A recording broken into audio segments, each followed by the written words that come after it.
Hello everyone. Ram Ram भाइयों। कृष्णपाल आजाद भाई, राम राम।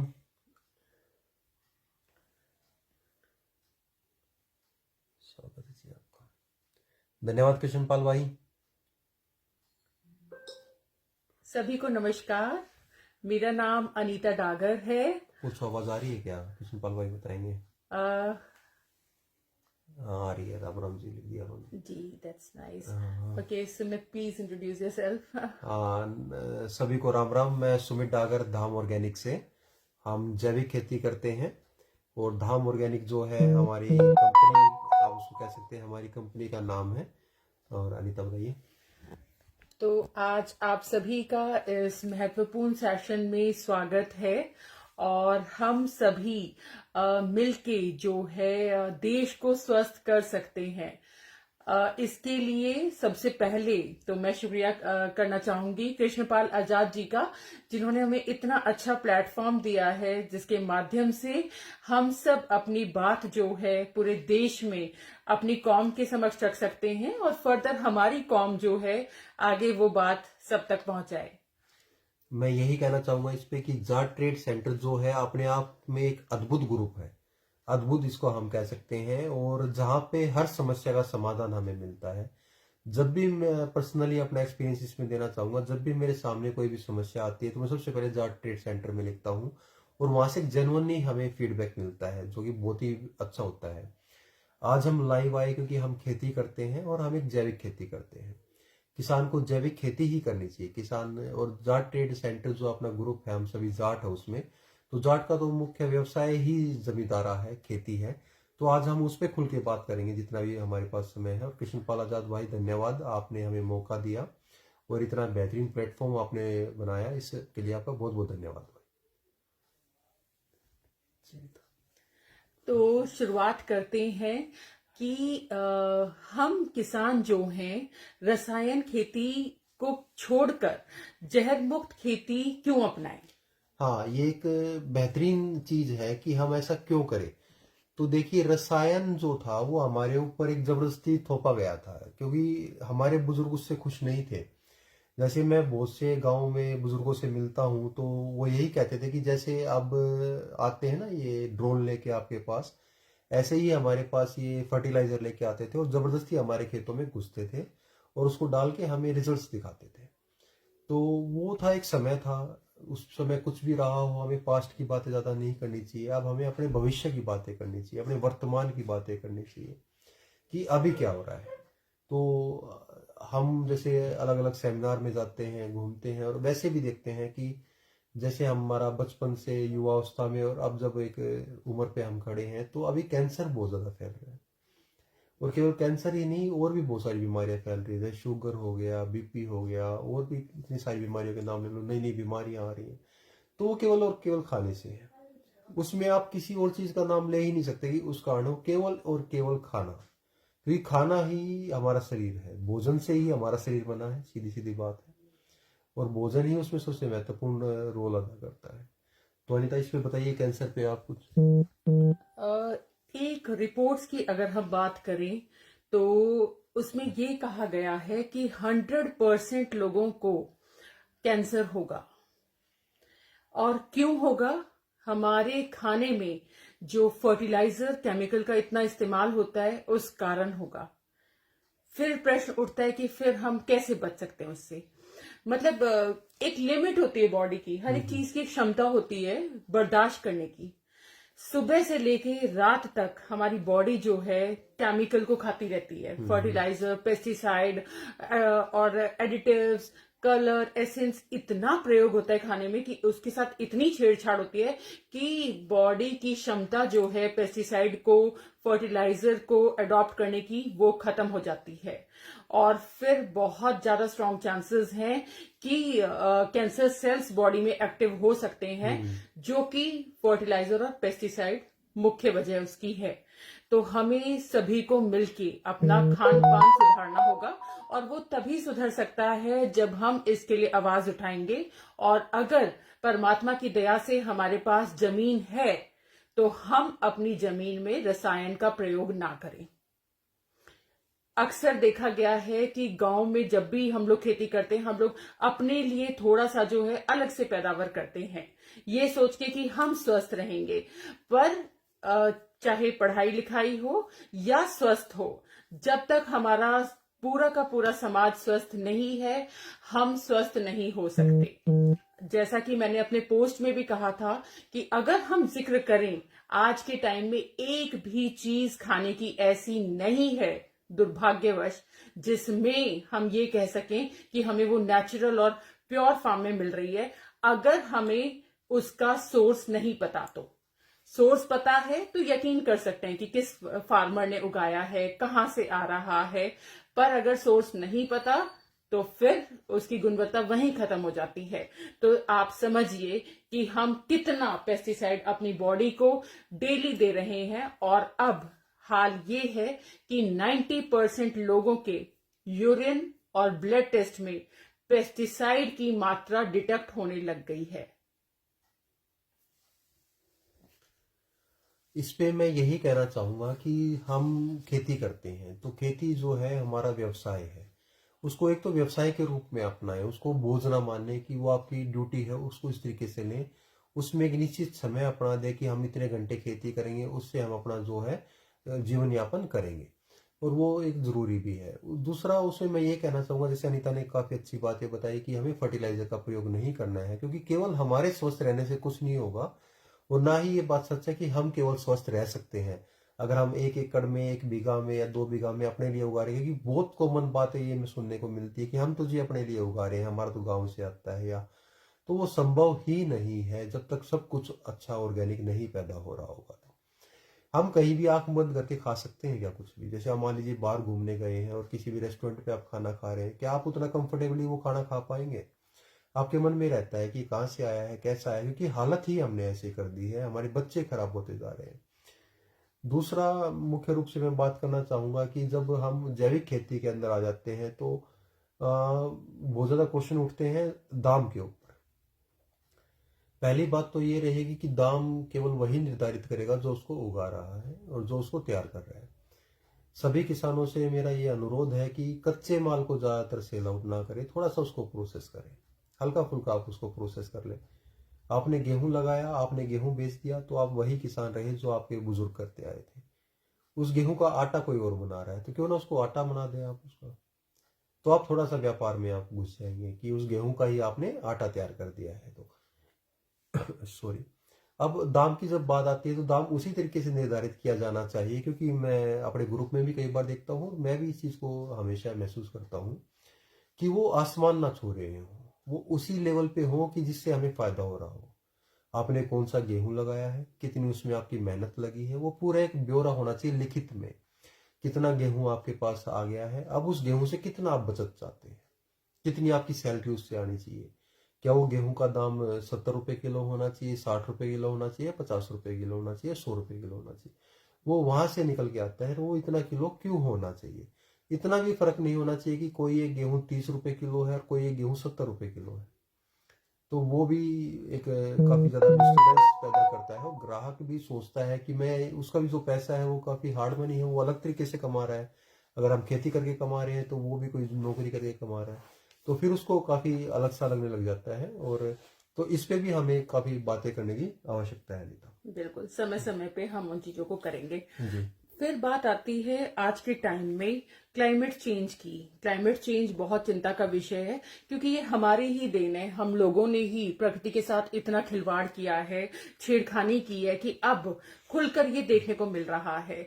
सन 2012 की बात करें तो तब हमें ये असर जो है मौसम चक्र में दिखना शुरू हुआ था, पर अब खुले तौर पे बिल्कुल हमारा जो पर्यावरण है उसको हमने काफी हद तक डिस्ट्रॉय किया हुआ है। तो अब इसका संलग्न लेने की बारी है, हम सबको ये जिम्मेदारी उठानी पड़ेगी और अपने खान पान में, लाइफस्टाइल में बदलाव लाना पड़ेगा, और नेचर को डिस्ट्रॉय करने से हमें खुद को रोकना पड़ेगा।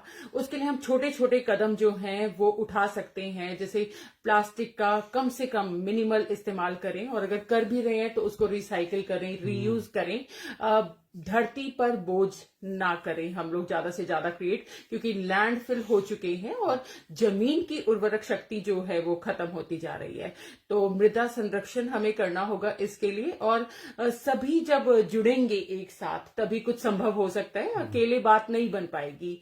तो हम इस पे डेफिनेटली विचार विमर्श करें, और औद्योगिकरण और आधुनिकता की तरफ हम जितना जा रहे हैं, मेरे ख्याल से अब वापस लौटने की बारी आ रही है। इसीलिए आप देखेंगे कि आजकल हम लोग देसी खाने को प्रमोट कर रहे हैं, मिट्टी के बर्तन पर हम लोग आ रहे हैं, धीरे धीरे हम वो पहले वाली चीजों को ला रहे हैं। और पहले वाली चीजों को हम तभी ला पाएंगे अगर हमारी प्रकृति और पर्यावरण बचा रहेगा।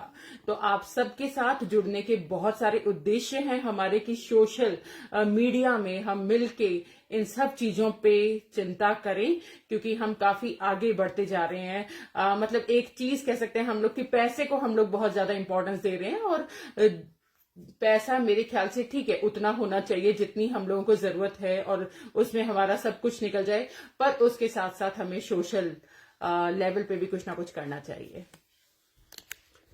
और इस पे हम एक बात और करना चाहेंगे कि मार्केट की समस्या की जो है, हमेशा अपने जो किसान भाई हैं वो बात करते हैं, तो मार्केट की समस्या की वो तभी बात करते हैं जब वो खुद बाहर निकल के कोई काम नहीं करते हैं। सबसे पहली मार्केट तो आपका अपना पड़ोस है, आपका अपना गांव है, फिर उसके बराबर वाला गांव है, और फिर उससे आगे वाला गांव है, आपका शहर है। अगर आपको ये लगता है कि केवल दिल्ली और गुड़गांव ही इसकी मार्केट है, तो वो आपका एक बहुत बड़ा भ्रम है। ये मैं सच कह रहा हूँ, आप इसको लिख लीजिए। वो आपका एक बहुत बड़ा भ्रम है, और उस भ्रम को जितनी जल्दी आप निकाल देंगे उतना बेहतर होगा। क्योंकि हम लोग सभी जो है गांव में रहते हैं, और गांव से दिल्ली जो है, दिल्ली की तरफ जाना और किसी को सामान दे के आना, वो एक बहुत ही मुश्किल काम है। उसमें हमें इतनी थकान हो जाएगी कि हम अपना कोई काम ही नहीं कर पाएंगे। और किसी ने भाई ने इसको अगर ट्राई भी किया हो तो वो उसके एक अच्छा एग्जाम्पल दे सकता है। और जो हमारे गांव हैं वो भी अच्छा खाना चाहते हैं, वो भी पेइंग कैपेसिटी रखते हैं, और उनको अच्छे खाने की और ज़्यादा डिमांड है, लेकिन हम उनसे बात ही नहीं करते कि हम आपको अच्छा देंगे। हम सबसे पहले मार्केट ढूंढते हैं शहरों की तरफ जाके कि शहर खाएगा, लेकिन गांव भी एक बहुत ही बेहतरीन मार्केट है। वहाँ भी हमें बैठ के बातें करनी चाहिए, लोगों को जागरूक करना चाहिए, लोगों से मीटिंग्स करनी चाहिए कि हम इस तरीके से उगा रहे हैं, हमारा ये है, और इसको आप खाइए जिससे कि आपको फायदा मिलेगा। दूसरा मैं महत्वपूर्ण बात ये कहना चाहूँगा कि ज़्यादा सर्टिफिकेशन के चक्कर में आप ना घुसे। आपको पता होना चाहिए आप क्या लगा रहे हैं, आप जेन्युइनली उस काम को करने चाहिए। इसमें ये नहीं होना चाहिए कि किसी एक का नाम बोला चल गया है तो केवल वही है। आपको उसी से नहीं घबराना है, आपको अपना काम लगातार करते रहना है, तो आप जरूर उसमें जो है कामयाबी पाएंगे। और जैविक खेती कोई बड़ी रॉकेट साइंस नहीं है, इसमें अपने अनुभव, खुद के अनुभव लेके चले, दूसरों से ना सुने। जैसे अभी मैं कुछ दिन पहले मीटिंग में बात कर रहा था, तो कह रहे थे हमने वहां से सुना ऐसा आलू हो गया, वहां से सुना ऐसा वो हो गया।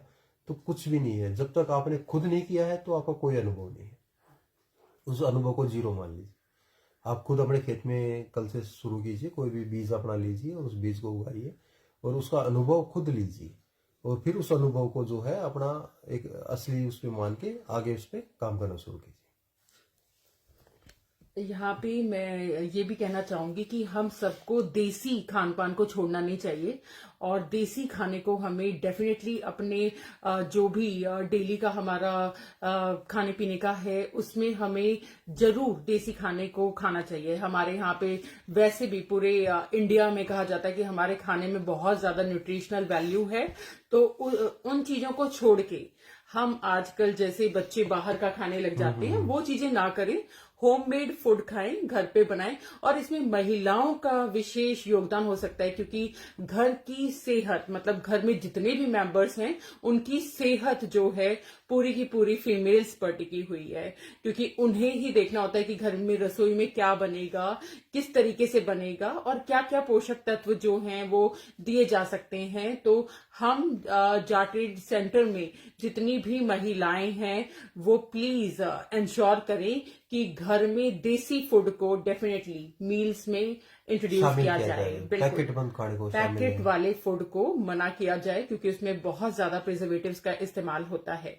और हम खुद क्योंकि जैविक खेती करते हैं, इस मंच के माध्यम से कोई भी किसान है, अगर उन्हें कोई भी चैलेंज आ रहे हैं तो हम उनका साथ देने के लिए बैठे हैं।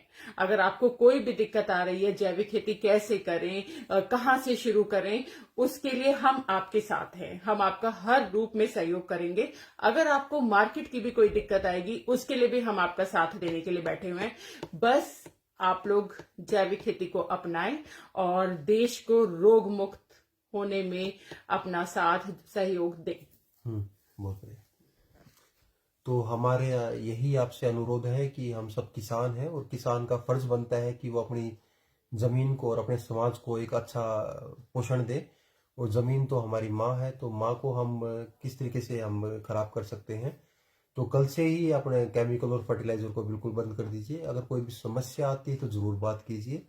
शुरुआत में आपको थोड़ी समस्या आ सकती है, लेकिन जमीन को और फसल को कोई समस्या नहीं आएगी, क्योंकि वो अपने आप से परिपक्व है और प्रकृति ने उसको सब कुछ दिया है सहने के लिए। वो हम जबरदस्ती उसको फर्टिलाइजर दे दे के परेशान कर रहे हैं। वो हमारा, जैसा हमारा शरीर है ना, वैसा ही पौधा है। वो भी अपने आप की रिकवरी कर लेता है, जिस तरीके से हमारा शरीर कर लेता है। तो उसको खुद से ही होने दें, और उसको जब पोषण जब उसके अंदर आ जाएगा तो उसको ही आप खाएं और औरों को भी खिलाएं। और कोई भी समस्या आती है तो अनीता ने जैसे बताया, हम सब आपके साथ हैं। जाट ट्रेड सेंटर में हम सब एक हैं और हम सब इसी तरीके से मिलके इसको काफी आगे लेके जाएंगे और हर समस्या पे हम खुल के बात करेंगे। और मैं यहाँ पे ये ऐड करना चाहूंगी कि हमने जाट ट्रेड सेंटर के माध्यम से चुना कि हम अपनी बात को रखें, क्योंकि ज्यादातर जाट जो हैं वो जमींदार हैं। तो ट्रेड की अगर बात की जाए तो कृषि से उत्तम कोई भी व्यवसाय नहीं होता। तो हम उसे ना छोड़ें और उसको डेफिनेटली करें। अपने बच्चों को भी कृषि में लाएं और बहुत ही उत्तम ऑक्यूपेशन है ये, उसको उत्तम आप लोग, खेती सबसे हाँ, उत्तम तो सबसे खेती उत्तम जो है, आप इस पे कुछ बताइए। हाँ, उत्तम तो खेती है। मतलब हम नौकरी की तरफ ज्यादा जाने लगे। सबसे पहले जो है अपना कार्य जो है वो खेती का है, उसके बाद व्यवसाय आता है, फिर नौकरी आती है। तो खेती को चुने, मैं यही कहूंगा, खेती को चुने। नौकरी कुछ भी नहीं है। अपने खेती को अपनाएं और उसमें ही सब कुछ है। और किसी तरह की कोई समस्या कहीं भी नहीं है। अपने ही घर पे हर चीजें उगाएं, घर से ही उसको इस्तेमाल करें। अपने सबसे पहले अपने परिवार को स्वस्थ करें, फिर अपने समाज को स्वस्थ करें, फिर देश स्वस्थ होगा। तो इस तरीके से सब मिलके इस पे काम करें। धन्यवाद। तो हमारी दो मुहिम है। एक है जहर मुक्त किसान देश की शान, जिसमें हम देश के कोने कोने से फार्मर्स को जोड़ रहे हैं। और एक है जहर मुक्त भोजन सबका अधिकार, जिसमें हम सभी लोगों को, चाहे आप किसी भी व्यवसाय से जुड़े हुए हैं या कुछ भी फील्ड में आप काम कर रहे हैं, आप हमारी इस मुहिम का हिस्सा हो सकते हैं। क्योंकि जब हम सब डिमांड करेंगे तब देश में डेफिनेटली ऑर्गेनिक फार्म प्रोड्यूस होगा और बदलाव आएगा। तो सभी जागरूक हों और सेहत को सुधारने की कोशिश करें, तभी देश का भी सुधार होगा और हमारा भी। और स्वस्थ समाज से ही स्वस्थ देश का निर्माण होगा।